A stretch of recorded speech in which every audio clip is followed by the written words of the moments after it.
obesitas katanya keturunan, Hmm. kata orang ya, atau kata studi mungkin.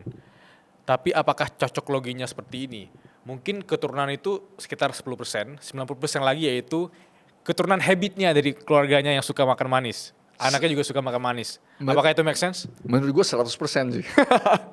Malah menurut gue 100% gitu? Karena habitnya. Contoh kenapa? Oh gitu, oke. Kalau menurut gue ya, kenapa? Karena kan kita bisa ngelihat kalau seandainya itu karena genetik, berarti persentase jumlah orang yang obesitas itu akan tetap sama dari masa ke masa karena itu genetik, it's genetic base. Contohnya bilang kalau seandainya suatu genetik itu bilang ada 5% di populasi, dari masa ke masa dia lebih 5% karena itu genetic base. Tapi kalau karena lifestyle itu akan meningkat seiring dengan perubahan lifestyle itu.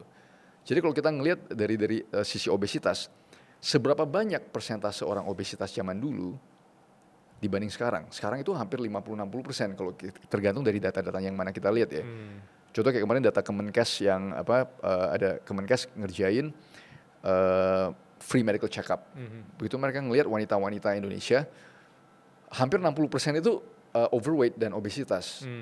Kalau sana itu karena genetik, berarti zaman dulu itu harusnya 50-60% wanita Indonesia itu obesitas, tapi kan kagak. Oh iya. Berarti kan ada environmental factor di situ. Berarti ada faktor lingkungan, which is karena perubahan pola makan dan pola hidup kita kan. Faktor lingkungan. Yes, berarti ya betul. Menurut kalau abang bilang 90% karena faktor lingkungan, 10% genetik, ya itu masuk akal, sangat-sangat masuk akal. Aku tadi tidak berani menanyakan itu, aku kira memang sudah jadi faktor genetiknya kalau sisi obesitas atau penyakit lainnya. Ya, kalau menurut gue sih enggak, karena kan kelihatan perubahan.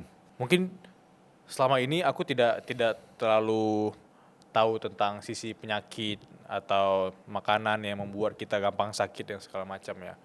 Sebenarnya selain ultra processed food, kita juga sering mendengar makanan-makanan yang dijanjikan bikin kita sehat ketika sarapan pagi. Kayak dengan kamu sarapan ini, kamu makan lebih sehat gitu. Tapi bukan makanan alami, misalnya. Let's say kayak roti gandum atau apapun itu. Apakah itu benar? Dan apakah itu bagian dari marketing juga atau gimana harusnya? Menurut gue sih ya itu definitely bagian dari marketing ya. Definitely bagian dari marketing. Kenapa? Karena kan nomor satu, itu bukan makanan umum kita sebagai orang Indonesia untuk konsumsi roti gandum. Karena gandum itu nggak tumbuh di Indonesia kan. Gandum kan datang dari negara-negara subtropis. Tapi anehnya kita itu adalah salah satu konsumen gandum tergede kan. One of the loh. Jadi ya definitely karena ya marketing sih. Yes. Yep.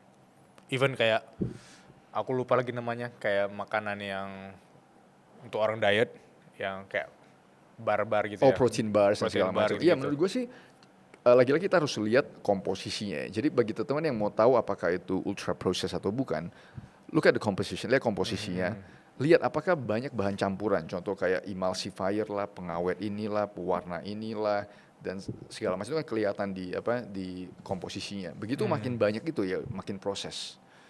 Jadi bagi gue, kita makan suatu makanan yang komposisinya itu paling dikit. Contoh kita makan telur ya telur gitu. Kalau gue makan telur ya gue goreng telur, kasih garam dikit. Berarti kan komposisinya adalah garam dan telur.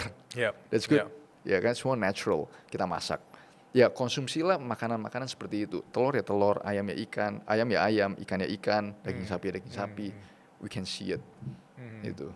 Tadi di awal juga sempat menyinggung tentang walaupun tinggal di luar negeri, Bang Velios juga balik ke kampungan yang di Sumatera Utara tadi.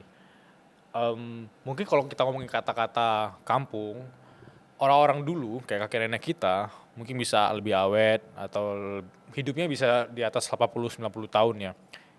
Balik ke kata kuncinya faktor lingkungan juga gitu. Mungkin mereka konsumsi yang makanan yang di belakang rumah tuh ada ayam ya, dipotong sendiri, telurnya diambil sendiri, dibikin sendiri, sayur-sayuran juga di taman, di tanamannya sendiri, dipetik untuk dimasak lagi gitu. Tapi sekarang transisi di mana ultra processed food atau makanan-makanan yang instan juga gampang sekali masuk ke kampung ya. Apakah itu habit yang sudah mencuci otak banyak orang bahwa ya udah ngapain lagi yang susah-susah gitu, harus tanaman sendiri. Banyak. Maksudnya salah satu adalah kita itu ngelihat bahwa ultra processed food itu keren. Oh iya. Ya kan, jadi kalau gue ngobrol-ngobrol dan gue ngelihat ya, maksudnya dari staff gue dan segala macam, kalau mereka ke warung dan beli, kalau seandainya anak-anak itu nggak dikasih makanan yang paketan segala macam itu, merasa tuh kurang keren gitu loh, kurang kayak sekarang kan mereka dianggap rendah. Jadi ada faktor apa ya? Ya itu jago marketingnya mereka ya, maksudnya itulah jagonya marketing mereka, men. They're making bahwa makanan package itu cool gitu. Kalau lu nggak makan itu lu nggak cool. Iya. Jago sih, itu harus diakuin. Aku penasaran, karena ini pertanyaan yang aku tanyakan dari aku SMA kayaknya ya. Aku dulu sempat iri sama teman-temanku yang tingginya di atas aku 10 cm gitu ya, pas aku SMA ya. Terus aku ngejudge mereka, wah lu enak, lu orang kaya, waktu kecil lu gizinya tercukupi sekali mungkin ya. Tapi apakah make sense kalau misalnya aku balik lagi ke fase aku 17 tahun, aku memperbaiki pola makan aku olahraga lebih rajin, apakah tinggi aku bisa di atas 10 cm dibandingkan sekarang? Kalau dari sisi studi yang ada ya, nutrition itu definitely plays a factor ya. Apa yang kita konsumsi, contohnya kalau dari sisi tinggi sih protein hewani itu udah pasti kelihatan sekali korelasi sekali dengan tinggi badan. Paling jelas adalah ada satu studi yang menarik, mereka tuh bandingin orang-orang Eropa Utara dengan Eropa Selatan. Jadi kan kalau kita ngelihat orang-orang Eropa Utara yang Scandinavian country, Denmark lah, terus Belanda, terus Denmark, Sweden, itu segala macam yang Eropa Utara, Jerman versus orang-orang yang Eropa Selatan, Spanyol, Portugal, Italy dan segala macam. Kenapa ada discrepancy dari sisi tinggi badan? Kenapa orang utara itu lebih tinggi daripada orang selatan? Ternyata mereka ketemu. Kemungkinan besar yang paling menjelaskan adalah orang-orang Eropa Utara itu konsumsi protein utama mereka itu dari dairy, dari susu, keju dan segala macam itu. Sedangkan Eropa Selatan majority pada saat itu mereka itu dapat proteinnya dari plant protein, wheat, dari gandum. Iya. Ya, jadi kan bisa ngelihat ya, orang Italia itu makan pizza, terus pasta. Jadi mereka itu predominantly adalah starches. Sedangkan orang Eropa Utara predominantly meat and dairy. Jadi kelihatan perbedaannya. Terus ada teman baik gue sih di New Zealand. Mereka tuh imigran dari Uganda. Oke. Jadi suaminya pendek, istrinya tingginya sama kayak gue, istrinya. Terus kan sama-sama orang Uganda. Terus gue nanya, jadi gimana background keluarga lu? Maksudnya background tribe-nya, sukunya gimana? Terus teman baik gue ini yang suaminya, mereka itu datang dari area yang kebanyakan pertanian. Jadi nanam-nanam dan segala macam ya. Terus tribe dari istrinya itu datang kebanyakan dari penggembala. Oke. Jadi mereka itu makan banyak darah, jeroan, pokoknya semua yang itulah. Dan bisa kelihatan bang, suaminya segini gua, istrinya satu kepala sama gua. Dari maksudnya percakapan itu very interesting dan mereka itu cerita ke gua, ini kan istrinya setinggi gua. Keluarga dari istrinya, abang-abangnya itu, 2 meter semua dan tribe dari situ semua tinggi-tinggi.